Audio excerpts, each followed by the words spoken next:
happen in 70 odd years. So it was quite good for football, spread things out, but of course not good for Liverpool fans. Yeah, I can imagine. Because at one stage at the start of the season, or not the start of the season, but halfway through, they looked really dominant and looked like they could even win more than one trophy this season. It was always going to be tough. The league is still there for them, obviously, but are you disappointed? Maybe the Champions League exit, as well as that shock FA Cup exit and the Carabao Cup, maybe that they didn't win more than one, because they have been the best team in the league by far this year.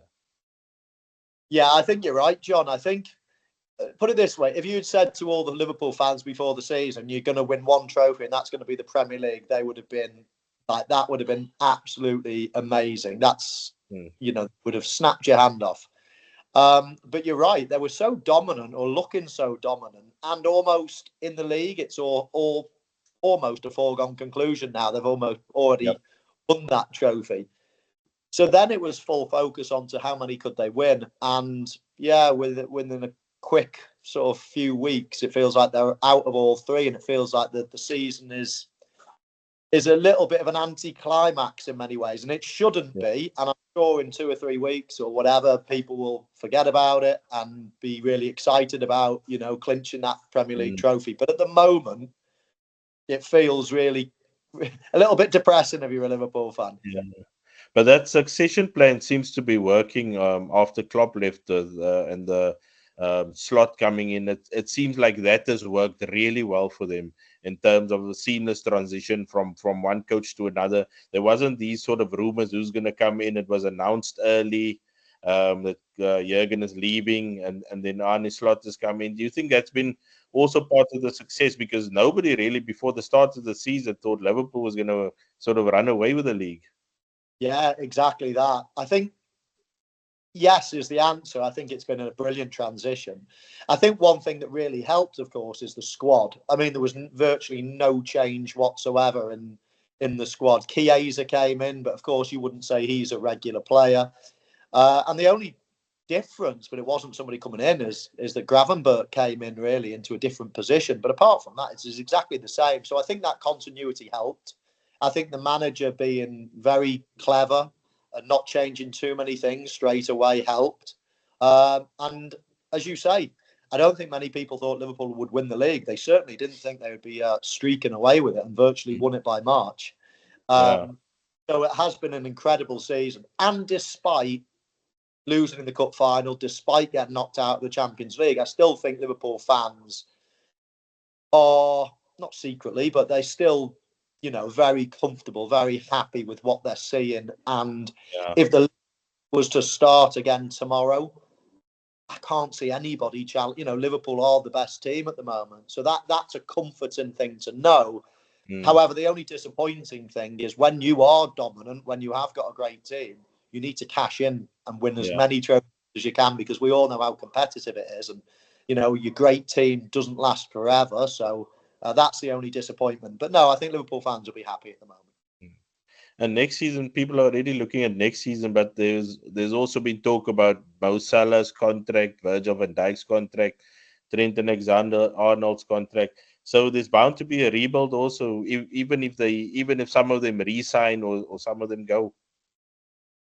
Yeah, well, that will be interesting. I think if Trent left, I think in Conor Bradley, they've got a natural replacement. So I don't think people would be too worried. The other two, I think, are the big problems. How do you replace Virgil van Dijk? How do you replace Mo Salah if they were to go? I mean, my gut feeling is that Virgil van Dijk will stay. My gut feeling is that Trent Alexander-Arnold will go. And I'm sort of 50-50 on Mo Salah. I think Mo Salah wants to stay.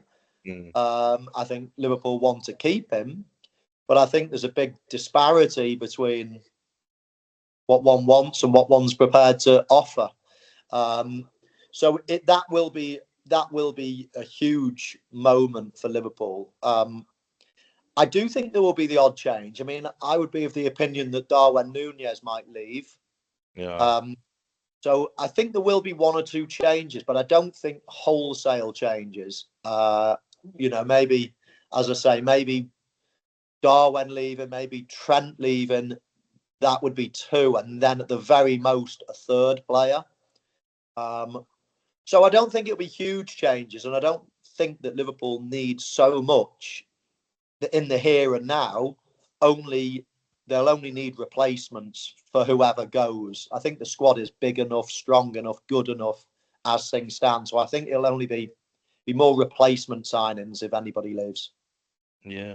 And then sort of away from Liverpool, to your career, obviously you started as a Liverpool player very young, and hit the world scene.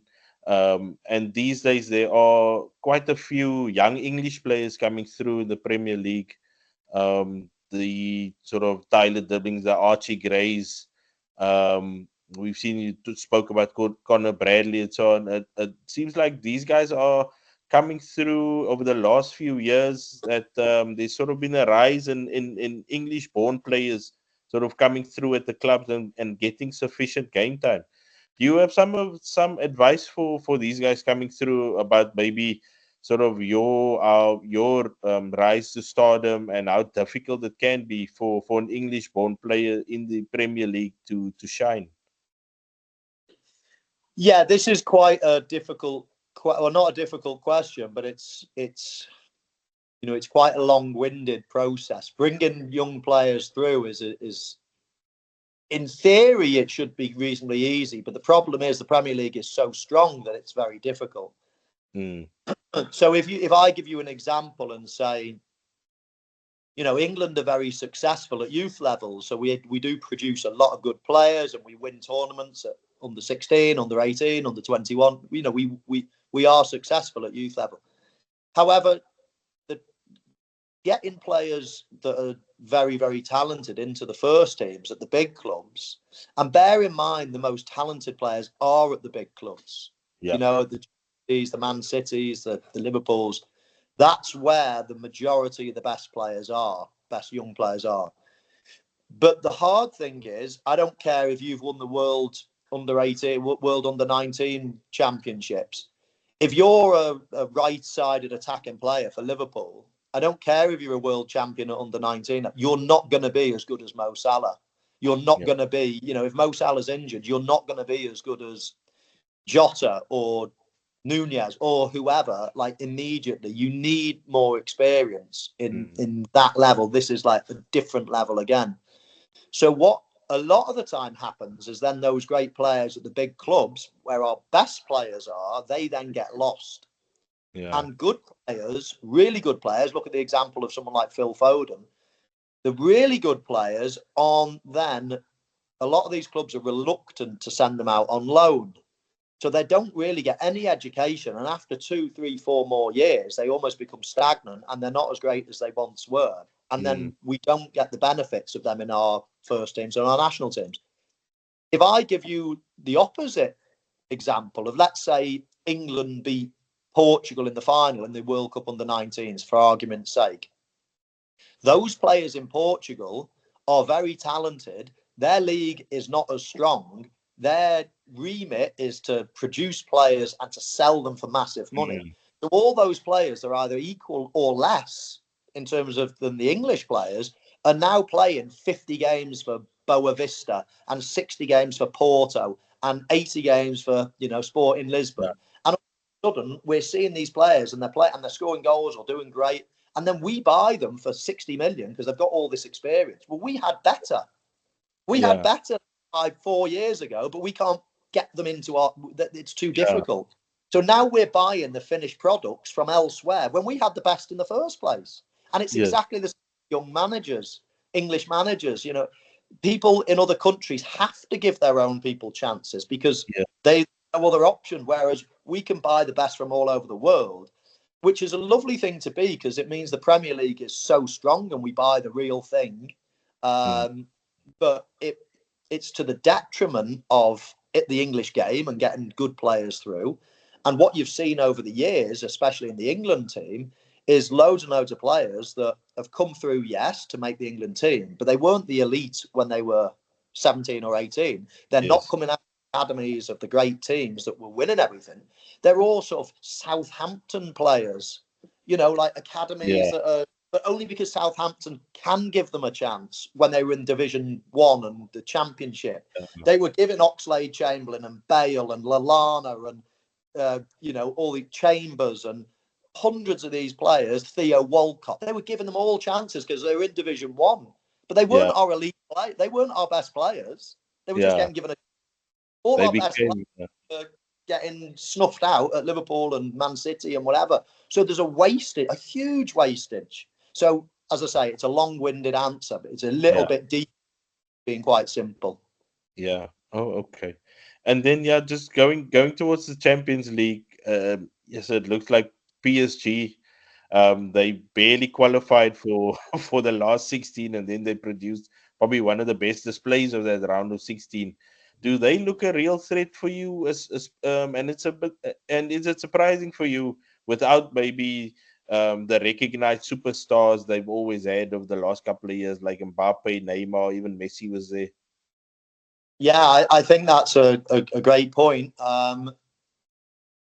Paris Saint-Germain have almost been the recent Galacticos, haven't they? Buying all these superstar players and trying to fit them together, and it's quite clearly not worked at the highest level. They can still win their domestic league, but in Champions League, it's not really worked. But now they have much more of a team, a unit, talented players, but much more of a team.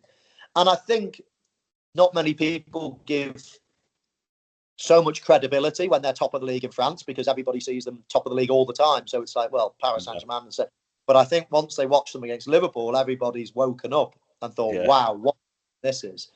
So absolutely, they go right to near the top of the list now with Real Madrid in terms of teams that, like, they deserve to beat Liverpool across the two legs. They were the best team, no question about it. Liverpool did quite well to take it to penalties, because they were dominated really across both legs. So yeah, I think they're a very good team. I think they've got as good a chance as they've ever had.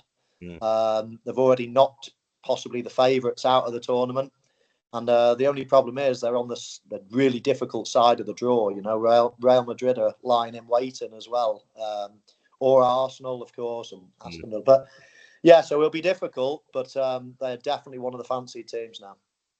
And that Real Madrid Arsenal is probably the pick of the sort of fixtures for the quarterfinals.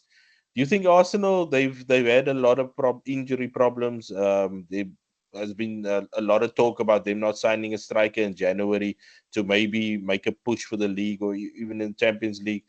But do you think that's probably going to be their most important tie of their season? Do you think they can produce something to upset Real Madrid? Yeah, I think they can. I think they're big chance. I think they need to get a big result at home in their first leg. You can beat Real Madrid, especially at home. You can beat them. You don't really want to be going back to the Bernabeu, with a draw or even, of course, behind. But I think Arsenal are very capable at home. The atmosphere will be amazing. They have got a strong team. Yes, they've struggled for goals, but in the last round, I think they scored 7 goals in one game. Against PSV, they can score goals, and if they really go for Madrid and beat them by a goal or two, then they've got a real chance of holding on. So, I think Arsenal fans will be disappointed come the end of the season if they win nothing and finish second in the league. But really, Arsenal are the one team that are pushing and pushing and pushing at the moment, and are not far away from being a title winning team. So the season, as much as Arsenal fans will probably be a bit disappointed at the moment, the season is still very much alive, and I wouldn't put it past them getting a big result against Real Madrid in the first leg. Okay, nice. And Michael, can we just round up by you speaking a bit about your partnership with Sunbet and also this great competition? I mean, it's something, as a Spurs fan myself, I don't say it too loud often, but would love to win as sort of a dream trip to the Premier League and watching a Premier League football match. Yeah, exactly. We've tried to create a bit of a combination for people to come over, of course, me to host some of the trip. My two passions, of course, are horse racing and football. But we realise that most people want to come over and get a feel and a taste of the Premier League. So to come and have a tour of the Emirates, one of our elite stadiums, and to watch Liverpool against Arsenal, which is one of our huge games of the season at Anfield, and of course then be to host guests of some at the races and show them around my private facility and things like that. I think it should be a really great trip, and we're all really excited to be doing it. And Sunbet have done some similar things before, but this just feels bigger and better than ever. Oh, lovely. Thank you so much. Thank you, Michael. I really enjoyed the chat. Thanks, John. Good to see you. Thanks, John.